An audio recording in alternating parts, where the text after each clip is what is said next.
students, today we will study the worksheet number 33 and it is for the date 18 September. Okay. Now it is a continuation of that worksheet number 32 and the chapter metals and non-metals. In the previous chapter we have studied about two chemical properties that are reaction of metal with oxygen and reaction of metal with water. Now we will study the reaction of metal with acids. Reaction of metal with acid जब हम study करते हैं इसके लिए ज़रूरी है आपको first chapter पे जाना। जब फर्स्ट चैप्टर में आपने पढ़ा था कि मेटल्स की प्रॉपर्टी, आपको पता है कि मेटल्स की फिजिकल प्रॉपर्टी क्या होती है। Okay, you know zinc is a metal.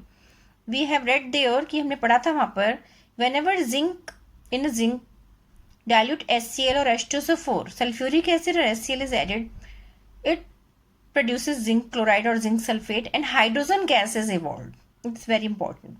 Evolution of hydrogen gas. Whenever any metal react with acid, it gives hydrogen gas. Okay. Now ये experimentally भी हम prove करते हैं, lab में जाके भी दिखा सकते हैं. But here you look at the picture. This is 3 metals are taken. This is copper, zinc and magnesium. Okay. Look at this picture. So what is the difference here? This is what magnesium. When magnesium is reacted with HCl, it produces hydrogen gas. Zinc is added with HCl, it also produces hydrogen gas. But when in copper we add dilute sulfuric acid or HCl, no reaction is there. Okay. It means some difference in the activity of the metals. और इसको हम अभी आगे explain करेंगे। ये chemical equation के through आप देखिए कि व्हेन सोडियम तो बहुत रिएक्टिव है, वो तो विग्रसली रिएक्ट करता है ना, और सोडियम रिएक्ट करके sodium chloride and hydrogen gas evolve करेगा। हाइड्रोजन गैस तो मस्ट है।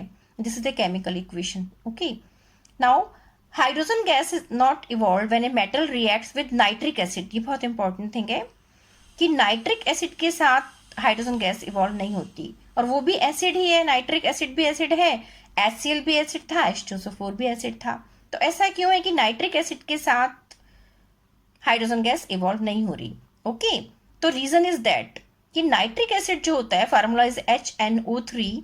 Nitric acid is a strong oxidising agent. Strong oxidising का मतलब कि ऑक्सीजन के मॉलिक्यूल्स इजिली क्या है निकालेगा। इट ऑक्सीडाइजेज H2, निकालेगा तो H2 जो प्रोड्यूस होती है हाइड्रोजन गैस, हमने ऊपर इक्वेशन में देखा था कि सब में हाइड्रोजन गैस इवॉल्व हो रही है। ये हाइड्रोजन गैस ऑक्सीजन से रिएक्ट कर लेगी और वाटर बना देगी। ठीक है ना, तो it oxidises the hydrogen produce to water and itself gets, और जो बाकी बचा हुआ है वो किस में रिड्यूस हो जाएगा, वो नाइट्रोजन के ऑक्साइड्स में रिड्यूस हो जाएगा। N2O, NO, NO2। आपने रिडॉक्स रिएक्शन पढ़ी है कि ऑक्सीडेशन क्या होता है, रिडक्शन क्या होता है।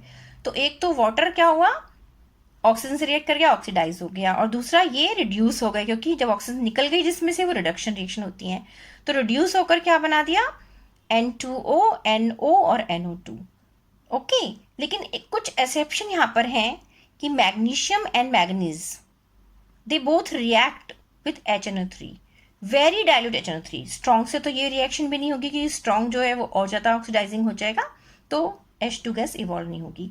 बट ये दो आपको याद रखने की magnesium and manganese they react with very dilute HNO3 to give H2 gas. Look at these reactions. Mg plus 2HNO3 dilute is here. MgNO3 whole twice plus H2.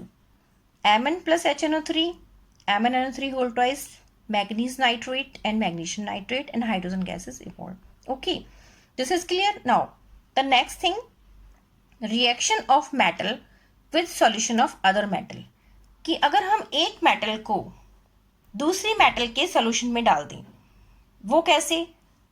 एक एक्टिविटी आपने की भी होगी और इसमें दिखाई भी है, ये मैं आपको आगे चल के लैब में भी दिखा दूंगी। ये देखिए, ये आपके पास 2 टेस्ट ट्यूब हैं।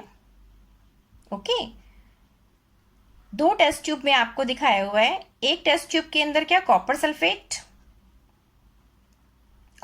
सॉल्यूशन है, और इसमें ये देखिए कॉपर सल्फेट सॉल्यूशन के अंदर ये आयरन का नेल लटकाया हुआ है, कॉक्स इसको बंद कर दिया है। और यहाँ पर देखिए, यहाँ पर क्या है, यहाँ पर आयरन सल्फेट का सोल्यूशन है और कॉपर की वायर लटका दी गई है और इसको भी हमने क्या कर दिया है, क्लोज कर दिया है। ठीक है, अब यहाँ पर देखेंगे हम क्या चेंजेस दोनों में हम ऑब्जर्व करते हैं। हमने देखा कि कॉपर सल्फेट के सॉल्यूशन में अगर हम आयरन का ये लटकाते हैं नेल, तो क्या होगा, थोड़ी देर बाद देखेंगे कि इसका कलर चेंज हो जाएगा, ये ग्रीन कलर का हो जाएगा। इसको हम प्रैक्टिकल लैब में दिखा देंगे रिएक्शन को करके।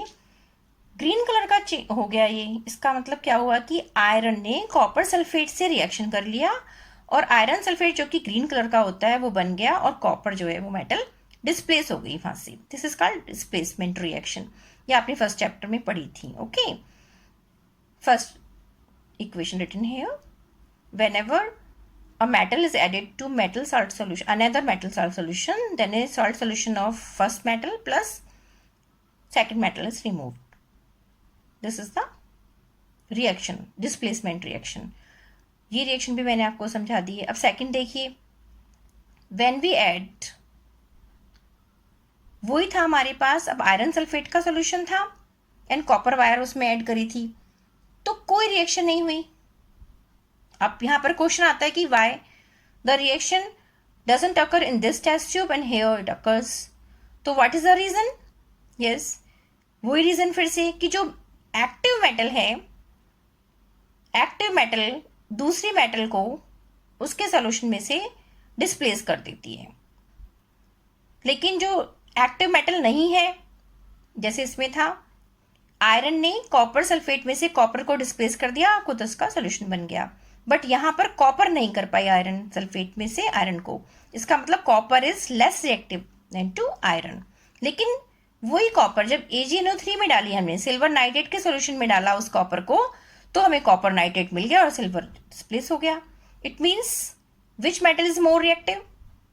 Copper is more reactive because copper is displacing silver from its solution और वो अपना सॉल्ट बना देती है। ओके, तो इससे हमारी निकल कर आती है reactivity series. Look at this series, ये रिएक्टिविटी सीरीज है, 8th क्लास में भी आपने पढ़ा है, वो सेम ही रहती है कि कैसे हम react. This is a series, metals are arrange in the order of their decreasing reactivity. सबसे नीचे वाली सबसे लीस्ट रिएक्टिव होगी, सबसे ऊपर वाली सबसे ज्यादा रिएक्टिव होगी और बीच वाली मॉडरेटली। और हाइड्रोजन से ऊपर जो आती हैं वो हाइड्रोजन गैस को डिस्प्लेस कर देंगी, किसमें से?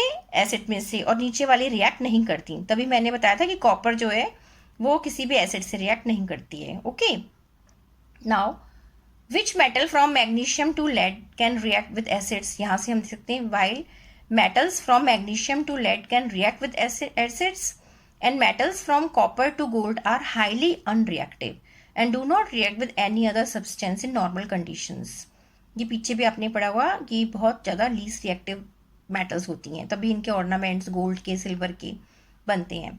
And this is the reason why metals like gold don't get corrode easily and don't form oxides, while metals such as zinc, aluminium, magnesium, calcium etc. form oxides readily. ये last worksheet में समझाया था कि oxides readily कैसे बन जाते हैं, कौन से मेटल्स के बनते हैं। And hydrogen is a non metal but still it has been included in the reactivity series as it helps in the comparison of reactivity of metals. Okay, understood. अब नेक्स्ट वीडियो में हम question answer discuss करेंगे कि reactivity series को अच्छे से आप देख लेना कि इसमें most reactive metal potassium and least reactive is gold. Okay, तो हम नेक्स्ट वीडियो में क्वेश्चन आंसर डिस्कस करते हैं। थैंक यू बेटा।